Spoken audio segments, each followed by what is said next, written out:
on the Mayfly bench, this original Tom Schultz Rockman.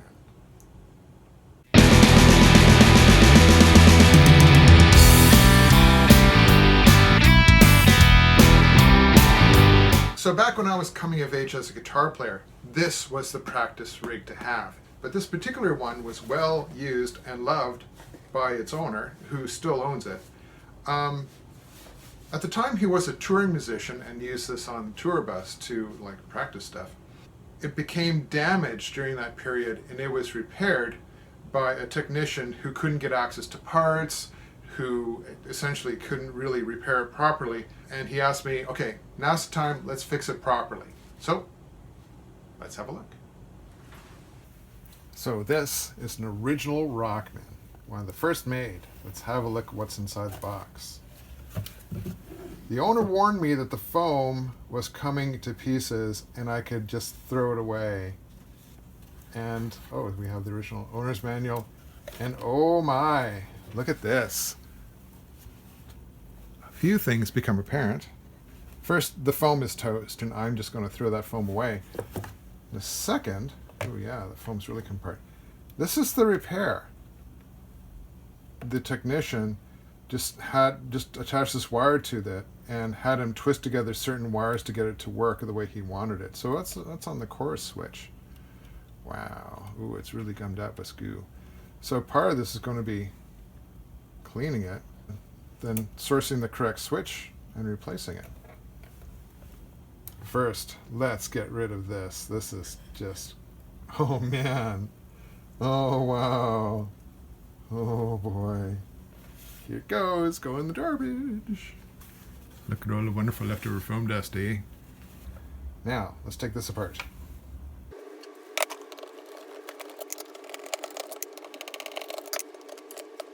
I always admired Tom Schultz's design. Oops. A couple of PC boards, clamshell together. That's the entire Rockman right there. Now let's have a look at this repair. You guys can't see what I'm looking at, but I will separate the boards and then I'll show you. Get the faceplate off. I actually have, oh wait. There we go. That is what the technician did at the time. Just gonna get rid of some more of this old foam. That's foaming up my workbench, man. Ooh. You can get a closer look at what the technician did. Essentially, he broke the switch off and soldered directly to the various terminals. Fortunately, the switch next door is the exact type that we need, and it's got a part number on it. Note that down and see if we can source the replacement. So after a little digging, I found that switch was made by a company called CW. CW still exists. And I got a part number for the switch from their website. The part number is GI-154-007 or 006. The difference between the two is the length of the actuator on it. This is our switch. A big thank you to my friend Bill, who works as a professional electronics buyer for a high-tech company, and he managed to find for me stock of that switch.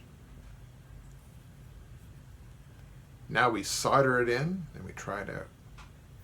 Here's the new switch. Now the difference between the 0006 and 0007 part become immediately apparent because the one that I could get, the 006, has a longer actuator arm on it.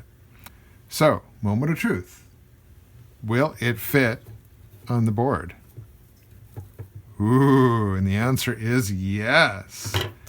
And not only does it fit, but it goes through the slot too. Okay, we got the board on the soldering bench. New switch is right here. The solder mask on these old Tom Schultz boards I always thought was very curious. Why is it so wrinkly like that? I don't know.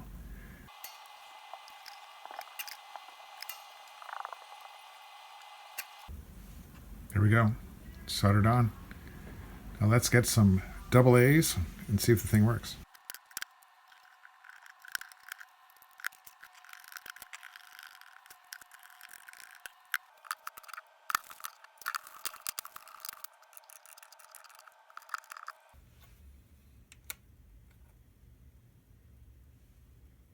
Will you look at that?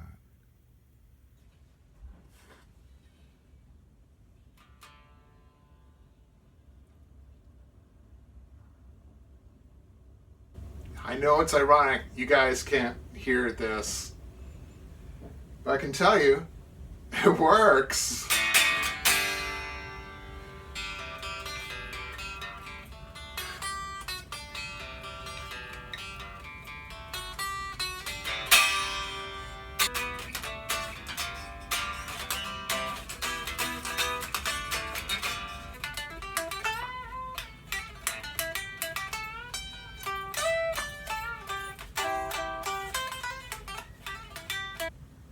I'm very pleased.